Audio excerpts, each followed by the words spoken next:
Gabby, was Xavi Prieto said earlier today that you can make a case Iniesta is the best Spanish player ever. Is that a fair statement? Yeah, I mean, you're setting the bar really, really high there. But, you know, because obviously Spain's had some pretty good players in the past, going back to Telmo Zarra and Zamora, through Santillana, Raúl, Sanchís, Xavi was pretty darn good.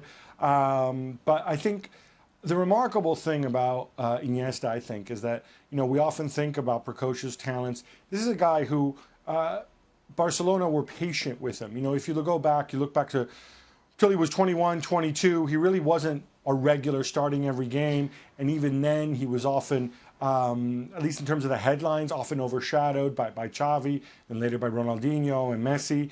But the people who played with him knew. They knew all along how important, how influential he was.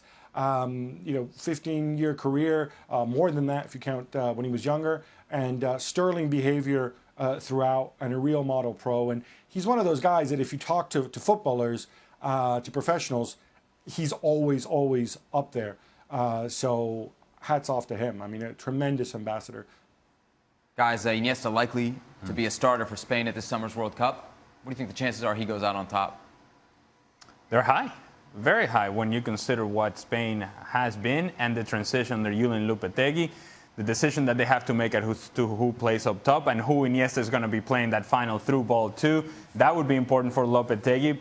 But Iniesta and his talents are something that all of us appreciate because of how easy he makes the game look.